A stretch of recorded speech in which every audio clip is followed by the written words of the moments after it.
Hey everyone, Warrax here. So Blizzard dropped a news bomb today. Today, patch 10.1 was announced, along with the release date for patch 10.0.7. So what we're going to do in this video is we're going to dig into everything on 10.1 that we know of. There probably are going to be some spoilers. Well, it won't be everything because this video would be like an hour long in that case. So what I'm going to do in this video is we're going to talk broadly about everything in this video. And if you're looking for something specific, there will be chapters down in on the timer bar in the description as well for you to go and pick out and find the thing that you want. So go ahead and do that if that's what you're interested in. But what we're going to do is we're going to do this kind of in somewhat chronological order. We're going to talk about 10.0.7 and then start hitting all the 10.1 stuff. So the biggest news about 10.0.7 is, of course, that it comes out in approximately 13 days from today. I'm recording this on March 8th. So what are we getting as we look at this wonderful poster? Of course, we're going back to the Forbidden Reach for a little bit of story. If you are interested in that, I would say go follow some creators that do it. The one I will recommend is Queen Ashura, who's wonderful, tremendous, and has played a lot of the 10.0.7 story on the PTR, getting a very cool story involving Bane Bloodhoof. So if you're into the Tauren like I am and their lore and their history, gonna be there. There's the Scare of Faults, or a new solo content challenge that gives you like a upgradable ring over time. The Onyx Amulet. So this is the upgradable ring. You get some new Refer a Friend stuff, some new BOA gear tokens to help your alts catch up. The Winterpelt Furball is going to be a new set of quests and rewards that you can get. Heritage armor for orcs and humans is coming in, some new dragonriding updates with a couple of new talents and customizations, and then of course the big class updates, which I've done a couple videos on with Paladin in particular, because that's what I'm now playing in this expansion, or in this patch rather, and some race class combos, things like Worgen and Goblin Monk, for example. So some very cool stuff coming into this. I'm excited for this patch as a Paladin player. Of course, I'm really looking forward to see sort of Paladin rework. I covered Ret and Holy, or Ret and Protection in great detail. Did not cover Holy all that much because I'm still learning the spec, but everything that I've seen from Holy Paladin experts are that they're pretty happy overall. It's mostly quality of life that they're getting out of this. Some points are being able to be freed up, and some pathing has been fixed in the class tree in particular that allows for more choice and option. They still like to see some tuning on it. Of course, I know tuning is still going to happen, but overall, really excited to have this patch coming in 2 weeks. Unfortunately, I will not get to Ret and Raid immediately because I'm tanking Raid for the rest of this tier because of some stuff that happened in my Raid team, but hopefully I get to do like off spec or alt night or whatever, and I'll just keep the Paladin going on this. But that's the big news on patch 10.0.7. If you're interested in what else is going on in that patch, I just recommend looking at the patch notes. They're there. Blizzard has released them, or go checking out my past videos, or like I said, if you're looking for stuff specifically about the Forbidden Reach and the stories and hints and lore drops that have been in there, Queen Ashura, I'll definitely recommend her streams. Go watch her VODs. But then other folks like Taliesin and Evatel, of course, have also done a few videos on it as well. Now, let's get into the reason that this whole video is being made, and that is the Embers of Neltharion reveal. That is the name of patch 10.1, Embers of Neltharion. So obviously with Neltharion, also known as Deathwing, we're getting into like some deep Black Dragonflight backstory and lore. So maybe we get a closing to Rathian Sibelian's fight over the who's going to become the new Black Dragon aspect. Some interesting stuff. So we're just going to kind of quickly scan through this. I'm not going to read every line, but let's hit these. Some new zones, Zaralek Cavern, as well as additional quests and story content. And we're going to be going in pursuit of Fyrax, so not Iridikron, who probably is going to be the final boss of this expansion, I think, or at least one of the final bosses of this expansion. So we're going after Fyrax, who was the flame one. So get your fire damage race passives going. New raid, Aberrus, the Shadowed Crucible, and of course the tier sets, which we'll talk about in a little bit. 4 new dungeon rotation coming in with the remaining 4 Dragonflight dungeons plus 4 other dungeons. New outdoor content, including a new Renown faction, some dragonriding updates, and the Fyrax assaults, probably similar to the Primal Storms that we were getting so far this expansion. and then system updates including class changes, cross-faction guild, UI improvements, and so much more. So this doesn't really cover a ton. This is just basically announcing the patch. That's what this post on Wowhead does. By the way, shout outs to Wowhead for getting all of these. I know they made like 28 posts on it, but you know, you got to get that click data. So that's the name of the patch. Kind of hints in the story where we're going, with learning more about the Black Dragonflight and kind of the past of Neltharion, Aberrus, Blackwing Lair. There's going to be all sorts of ties there. The other big news coming in 10.1, cross-faction guilds.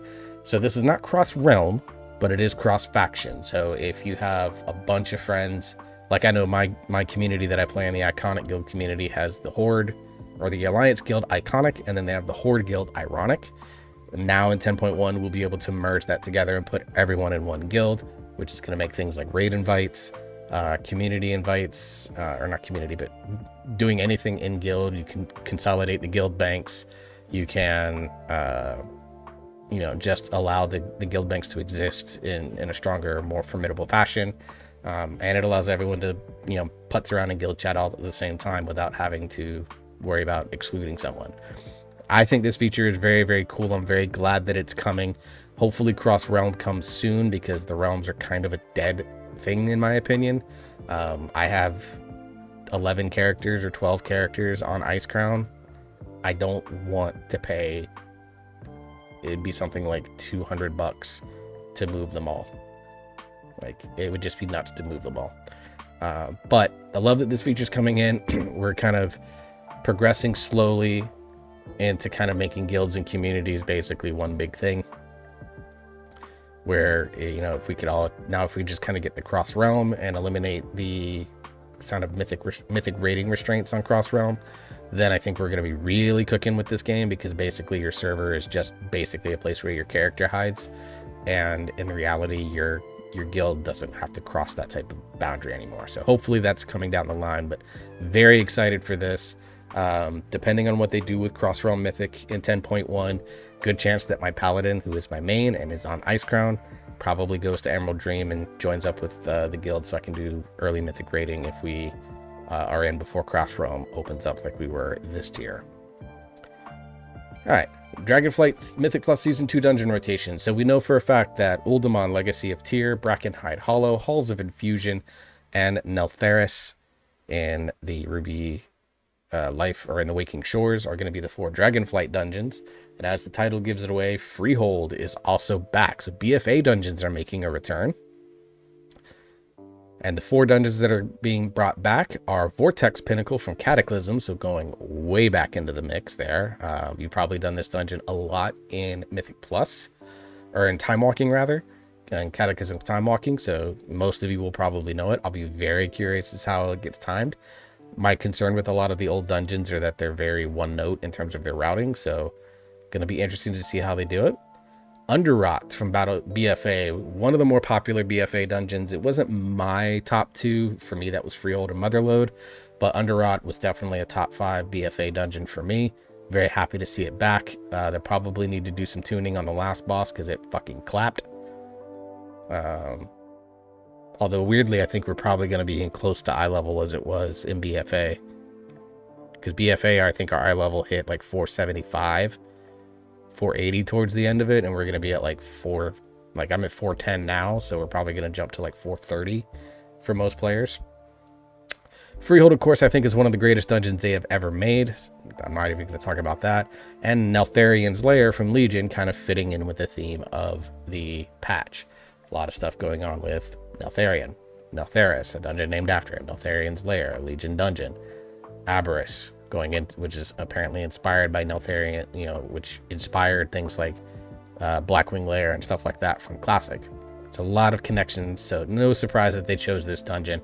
I'm of the opinion that Legion dungeons need to be left alone for a little while. I'm not a fan of most of the Legion dungeons. Eye of Ashara is the only one that I kind of like, and even then, the pathing on that kind of became very one note. But overall, this one makes sense, even though I'm not personally the biggest fan of it.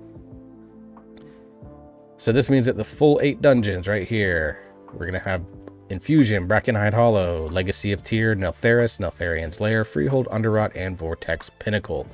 Overall, I think this dungeon rotation feels a little bit better than what we had in Season 1.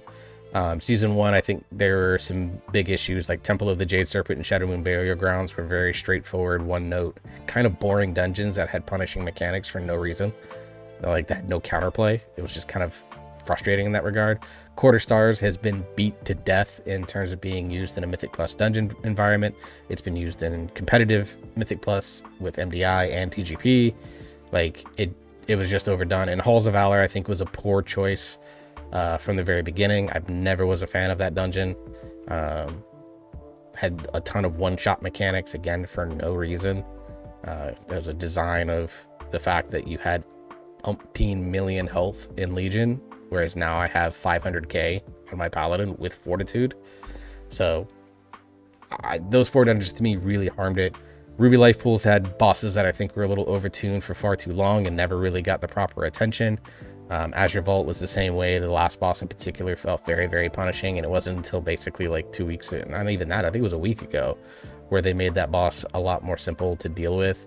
Algathar Academy, Croth was basically untouched for the entire expansion and had some massively game-breaking, key-depleting bugs with the birds before it.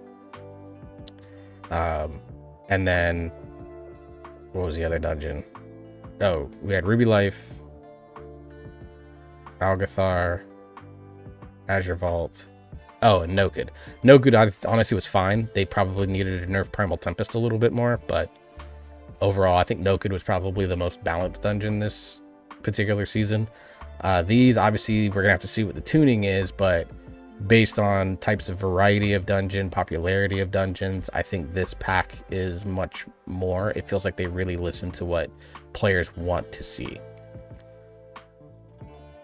So they did do some interview stuff. If you want to see this in its full, I definitely would go over there. They basically said that, yeah, they picked the dungeons that they did for a very specific reason. And they're going to be much more cognizant of how are dungeons on Mythic 0 at the beginning of expansion. Plus, okay, how do affixes impact the dungeon overall? I'm pretty happy with the Season 2 dungeon mix. I love Freehold in particular. I will be doing that dungeon for Harlan's Loaded Dice all the fucking time. That trinket is probably going to have to get tuned, but that trinket is going to be literally every physical damage dealer's best friend. Maybe even everybody's best friend. That trinket is so good.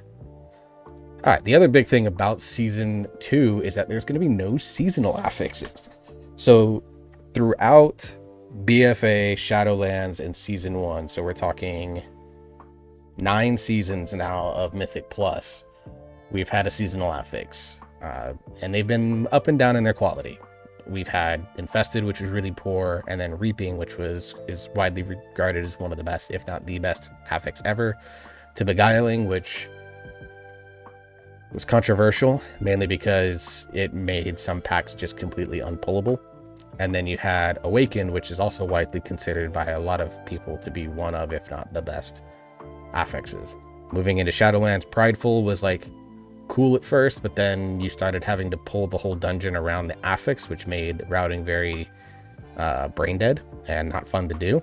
And if you messed up your Prideful timings, it just bricked your key. So it ended up having its problem. Tormented, I think, was a good idea on paper, but was not a good idea in execution. And a couple of the lieutenant mobs had powers that were just not very good at all and stayed very poor. And so you kind of just killed them because you didn't want the last boss debuff problems in most live keys for most average players, and not because you actually wanted the power. And then we had Encrypted in Season 3, which to me is the greatest affix they've made. I love that affix. I think it's amazing. And then we had Shrouded, which also was very good, even though it was kind of just a passive stat buff. And then, of course, we had Thundering here, which most people would say was not the best affix overall. Well, Thundering, you officially killed the seasonal affix. There is some logic behind it. They basically said that because we're making... is that because they're rotating a bunch of dungeons out... they want to be able to do things like the seasonal affix was kind of meant to be a way for the dungeons to kind of feel like it had a fresh challenge each season when you were having to refarm all your gear and stuff like that. But because we're getting new dungeons every season, it basically made it so that the seasonal dungeon or the seasonal affix kind of just felt like it was no longer needed. The other thing is that they're going to take a look at the level 7 bucket of affixes, which include things like grievous, quaking, storming, explosive, and volcanic, because like these things are like variety of difficulty. Like quaking, kind of annoying for casters. Melee really love it, tanks really love it, but healers and casters kind of hate it. Volcanic is mostly a non-affix. Most people don't even care about it. Explosive is basically playing whack-a-mole instead of trying to play the dungeon, which people find annoying, which I tend to agree. Storming, melee absolutely hate it. And then Grievous, of course, is one of the worst combos, one of the nastier affixes. So they're talking about refreshing this. So they're taking a look at the entire affix bucket and deciding whether or not they want to just gut some things or refresh the bucket list, maybe switch some things out, create some new affixes. So who knows what's going to happen long term to it, but we're definitely going to be keeping an eye on it. You know me, I love me some Mythic Plus. It's my favorite mode in the game. So absolutely going to be taking a good look at this and seeing what they do with it. But I'll be curious about the direction. I think seasonal affixes, a good seasonal affix made dungeons more enjoyable. A bad seasonal affix made the dungeons less enjoyable. So it was just too swingy. And with a fresh dungeon pool and having to learn new dungeons every season now, the way that Dragonflight has been playing out, it makes it so that something like a seasonal affix just doesn't feel like it fits anymore, because not only are you trying to learn new dungeons and routing and what to kick and what not to kick and things like that, you're also trying to figure out how does affix, the regular affix pool affix it. But then you also have this one that gets added at level 10. I kind of understand why they're doing it. I don't know whether I agree with it or not. I kind of want to see how the dungeons play out before I'm like, man, I miss a seasonal. All right. Gear upgrade. So I talked about some alt catch-up stuff and things like that. Actually, let me do this right here. No, we're going to come back. It's a new gear upgrade called Embers of Neltharion.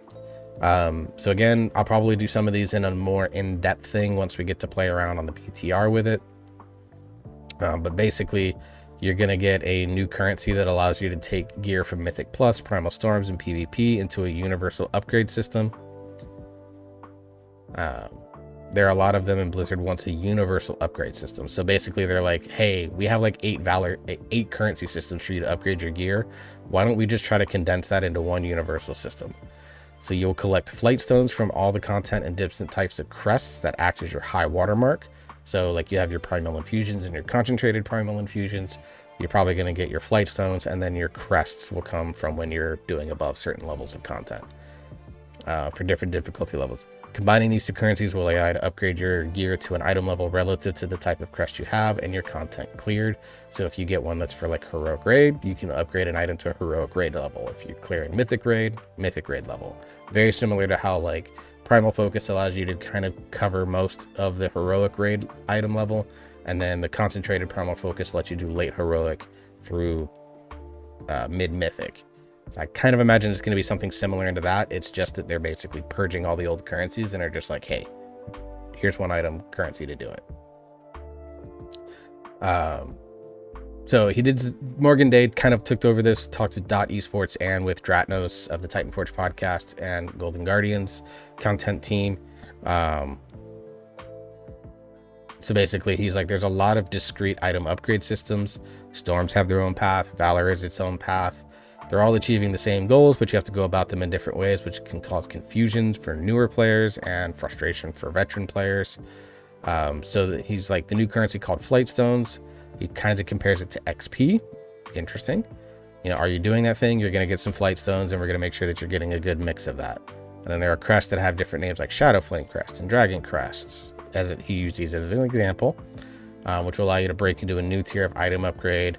Or it's like, okay, you killed a heroic boss, you'll get this other type of crest that would allow you to unlock that item's potential for upgrading. So you could take like your normal, like say for example, Whispering Incarnate Icon, a trinket that literally almost everyone wants. You get bad loot luck, you're not getting it. Well, if you got it at a normal, you're done Mythic Raid and you get enough of the Crest and Flightstones, now you can upgrade your icon to Mythic. If that's how I'm reading it, I think that's very cool. It's a little bit of bad luck protection on those higher item level drops. Now, some things like the Razageth bow or icon that people just haven't gotten, you're still fighting that RNG, which I think is fine. But sitting there going, man, I can't get rid of my 389 icon because it's still the best trinket DPS wise for me, feels like it's like very frustrating. You know, it's like, man, if I just had a 421, I could be doing a lot more. Well, now it sounds like there might be some way for you to go, okay, I got these currencies, I can upgrade this icon to a mythic level, or to, you know, whatever, just using icon as an example. Obviously, this is something that I think we don't really need to make a bunch of opinion on until we know for certain what it does and how it functions, and does it work like kind of the way that I interpreted it that it does. If it does, I think it's really interesting bad luck protection that kind of, while it doesn't guarantee that you're going to get an item drop like Dinar's did, where like, oh, if you didn't get mythic jailer weapon, you could just get, you know, kill 30 raid bosses and then get your mythic jailer weapon. Whereas with this type of system, it's like, okay, if you got that like out of normal, but you're struggling to get, like, you haven't gotten that drop out of heroic, or you haven't gotten that drop out of mythic, you have some bad luck protection to be able to allow you to upgrade that item. I would love that. So where if you get the drop, great, now you can spend your currency on something else to upgrade. But if you don't get that drop, well, now you have some bad luck protection for some of your better items if you already have them. Now, does it fix the problem of acquiring some of these best in slot items? No, but I think Blizzard is comfortable with people being like, look, if you want to get the Razageth bow, you got to go kill a Razageth. But now it's like, hey, you got Razageth normal, you know, like my guild, we're probably not killing Razageth mythic. But if you have Razageth normal and you kill enough and farm mythic enough, you can upgrade to Razageth mythic level. That type of stuff. I think if it does that, that's very cool. Speaking of the raid, unlock schedule. They're doing a simultaneous release of Aberrus raid difficulties just like they did with Vault of the Incarnates. I hate this. I'm just going to say it. They said they got some positive feedback on it. I hate this. I still think they should go back to the old system of normal heroic being open and then mythic opens a week later. I think it just kind of benefits everyone overall. You don't feel the pressure to have to go into mythic right away, race to world first guilds, get a chance to farm up all the gear, and then when mythic opens, they actually start racing instead of spending 4 days doing the normal and heroic raid gearing. They do all of that basically the week before. And so it makes the race to world first more interesting for the casual guilds and the, you know, the Hall of Fame, from everything from Hall of Fame to casual guilds. You know, Hall of Fame guilds, again, also kind of get that benefit of gearing up for a week before feeling pressure to go into mythic. And for groups like mine, you know, we're probably not going into mythic until mythic is open. So like, it doesn't hurt anybody for mythic to open up a week later. All it does is kind of punish the race to world first guilds. And I don't understand that. And I don't think that they should do that. I think they should go back to the old way where normal and heroic week was there and then mythic was open up the next week. And I think they should do that as well for Mythic Plus, where you could only cap at a +10 the first week, and then the second week, all bets are off. All right, so let's talk about Aberrus, the Shadowed Crucible. It is a 9-boss, okay, warning, some story spoilers coming. We're just going to kind of take a look at some of this artwork here. So this, I'm assuming, is what it's going to look like outside the raid. I think this is pretty cool. Blizzard art team always kills this. Really like that as well. You can see a lot of the aspect of fire, so it's almost like you're going to be inside a volcano. It kind of feels like. Hello, friend. I would like to tame you on my hunter. Can I have you as a pet, please? Please? Give me this as a pet. And I hope that's a mount. Also looks very cool. Give me that as a Highland Dragon skin. Please. Alright. So, not going to spend too much time reading any of the text. It is a 9-boss raid. 9 new raid bosses in an effort to thwart the Incarnates, as well as the Scale Commander Sarkareth, whose forces seek to claim the legacy of the Drakthir. So there's 2 enemies that we're basically fighting. This is the secret laboratory Aberrus within Zaralek Cavern. It is here he created the Drakthir and ultimately succumbed to the whispers of the old gods and their corruption. So some really interesting story lore could be found in this raid if you pay attention to that sort of stuff. Very, very cool. I'm looking forward to getting more of that. We're not going to look at any of that, just looking at the screenshots and the fact that it's a 9-boss raid. I think anywhere between 8 to 10 bosses is good for World of Warcraft raids. I think anything more and it starts to get a little bit painful. And anything less than 8, it feels like you're kind of gypping your player base, unless it's specifically designed to be a short, small raid tier like a, Crucible of Storms. All right, let's talk about the zone that Aberrus is in, Zaralek Cavern. This is a massive new dragon riding zone, so we're going to get the dragon ride, which is good off the start. 3 distinct biomes that are in there. They have the crystalline caverns of stalagmites and stalactites, the sulfur pools, which is the dumping ground for the failed experiments, and the twisted spires of volcanic lava flows. So this looks like a kind of safe zone, like a potential flight point you can see right there to get to it. This looks kind of like the sulfur pool area. You can see it kind of has that almost Najatar-like appearance, interestingly enough. But we see the sulfur pools here, and then the magma flows here with kind of the traditional dragon worm looking creatures. And then there's a new group called the Niffin. So these fellows right here, I imagine, and I love this. Give me this as a mount. Please make this available as a Renown mount. That'll be your new faction that is kind of like your best friends in this area. And then you also recognize that there's Jarden in here who are still trying to do Jarden things. So very cool. Again, not going to get too deep into the story of everything in this because don't want to, obviously we don't really have anything. I'm trying to avoid spoilers, just giving first impressions. If this quote is massive, then obviously dragon riding through there is going to make it feel really good, and I'll take that. All right. So Blizzard did do a blog. Let's just kind of quickly look over this. So obviously the new zones are like Cavern. This is probably going to be the main hub for everyone to go to. But so just some cool screenshots of the art. That's very cool. Looks a lot like the Obsidian's seat. That's in the northwest of the Waking Shores now. Just this one's underground. So a lot of similarity in terms of the art. You may or may not like that. I think it's kind of cool because it shows that Deathwing, or Neltharion had his like style. I think this area is going to be my favorite visually. So let's take a look at this. Deep beneath the Obsidian Citadel from which Neltharion once defended the Dragon Isles lies a vast hidden lab where the Earthwarder conducted experiments, forbidden practices he wanted to conceal from the other aspects. Oh boy. Within these halls lies the Shadow Chamber from which Neltharion first communed with the old gods, walking a path that would one day lead to his transformation into Deathwing. So there are no old gods in Dragonflight, huh? We're getting some old god lore in this patch. I'm looking forward to it. I love the old gods personally. They're my favorite villain in Warcraft outside of the Lich King. So I'm in. While Razagath has been defeated, the Primalists carry on in their bid to unravel all the Titans have wrought and must forge new alliances, rekindle old ones. There are no old gods in Dragonflight, huh? As the heroes of Azeroth pursue enemies into the dangers of Zaralek Cavern, they are aided by local inhabitants found under the dragon idols, the molefolk known as the Niffin and the Drogbar. They may not know much of the surface wars, but their knowledge of the underground is key to players and their allies finding their footing within. So I'm wondering if we're going to get like mole machine type things that allow us to fast travel. Like we have the Dragonscale Expedition, you have like the arcane teleporter type thing. I wonder if we're going to get something similar that'll allow you to travel quickly throughout the zone. That'd be pretty cool. So obviously new raid, the new rewards for the tier sets. We will go over these. Of course, the new dragon riding mount. We're going to talk about that in a little bit, but some new skins. Give me this. Hello, hello, hello. And some of the customizations that you can get on it.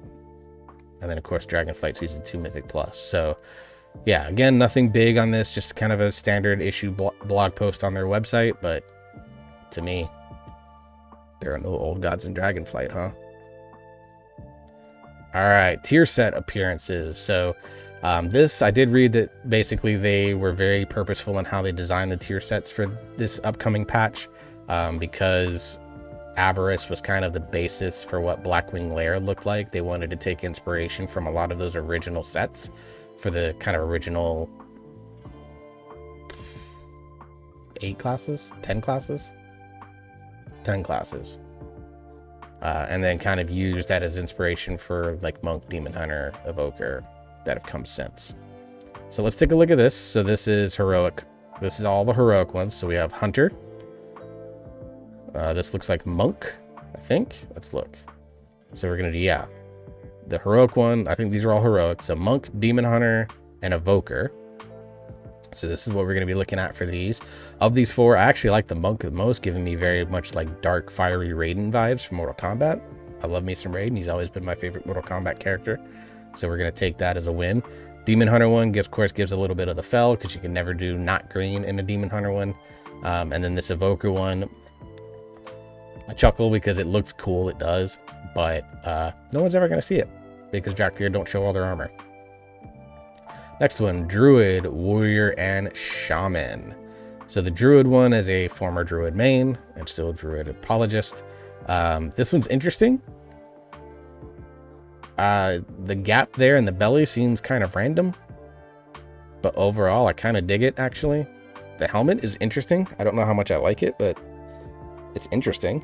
The Warrior one looks much more standard issue. I think this is probably one of the weaker ones. I do like the helm a lot with the dragon and with the dragon head and the horns and kind of the face mask thing there. I really dig that. And what was the other one that we were looking at? Shaman.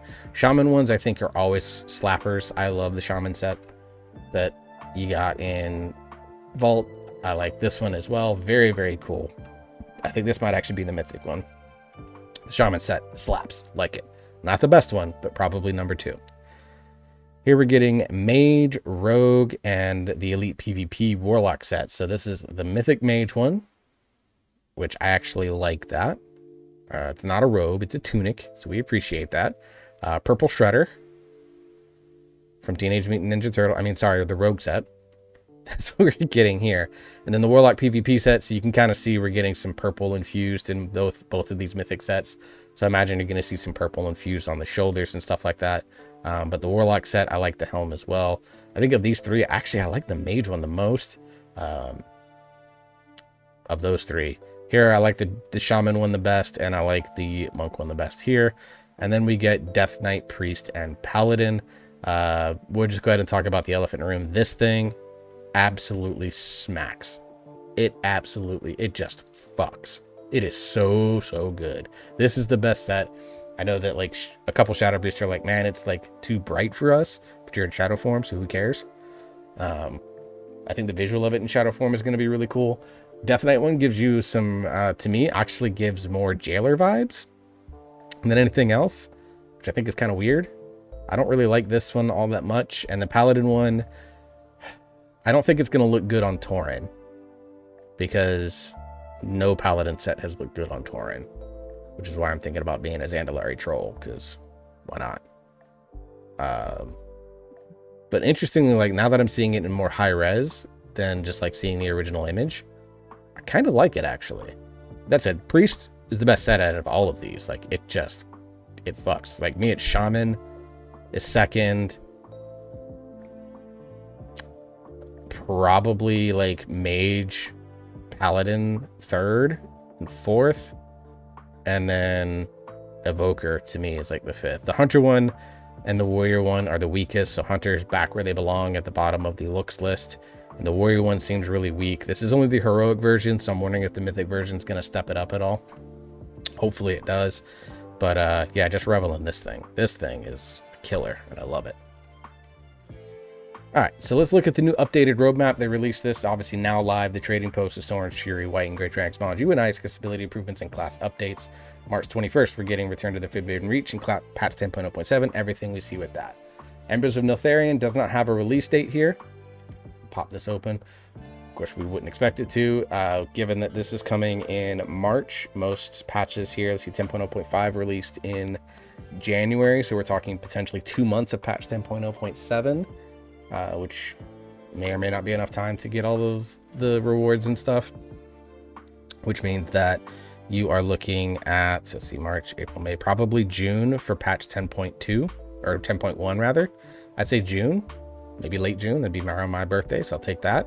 With patch 10.1.5 with the new mega dungeon coming in the summer, 10.1.7 in the fall, and season 3 patch 10.2 hopefully is after the holidays. I would like to see this in January of 2024. I think that would be my ideal situation. So very cool. Get the new The new roadmap, I love that Blizzard does this. I really enjoy that they're doing this and kind of being this transparent with their plans and their communications.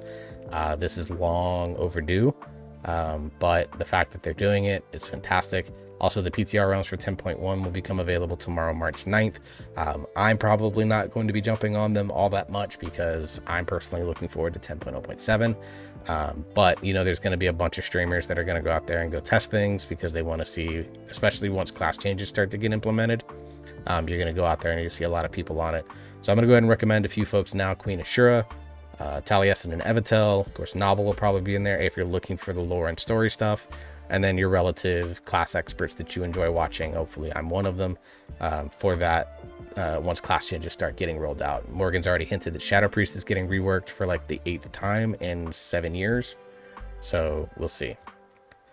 Dragonriding Mount, those swelled winding slither drakes. So these long necked kind of like wyvern type creatures. And we can see we got some different customization options on them and in different colors. Probably going to default to black, and then because you get the Renown with all the other ones, you can go buy the blue, the green, the yellow, and the red. I like the look of this drake. I think it's really interesting. You know, and then they have a bunch of stuff. So if you want to go look at this, like I said, it shows it in all the different colors, some cool different things with armor style, different brow options. Like they already showed off a lot of the customization options on this. So even more stuff to collect if you've been collecting on this stuff. I haven't farmed it super actively, but if you're into dragon riding customizations, you got a whole new drake to customize now. So I'm very happy for those folks. And then finally, we're going to talk about the new Renown with the Niffin. So the Niffin, the new Renown group, they're going to be our friends. We don't know much about them. Not much is known about the diggers, that they appear to be friendly with the Drogbar and that they live in some semblance of a community as evidenced by the elaborate and surprisingly colorful huts found throughout the cavern.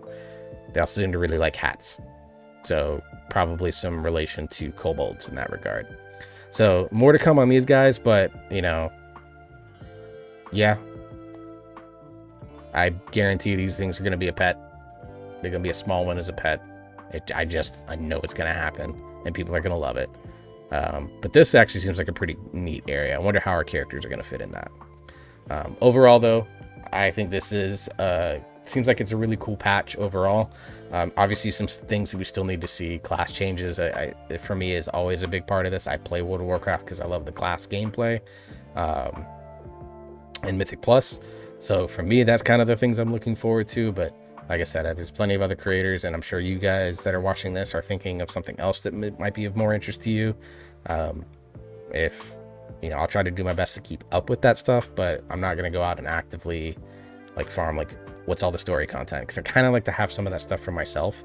But like I said, there's a few creators that if you're more interested in that stuff, go name them. Queen Ashura in particular, I've named her like 4 times because I absolutely love her. I think her work is very underrated in the community. Anyways, guys, that's the end of this video. Thank you very much for sticking in for this marathon of a one. I got to get logged on and go get ready for raid now. So until the next video, I hope you all stay safe. I hope you enjoy yourself. You have fun. You keep on gaming. And I'll see you all in the next video.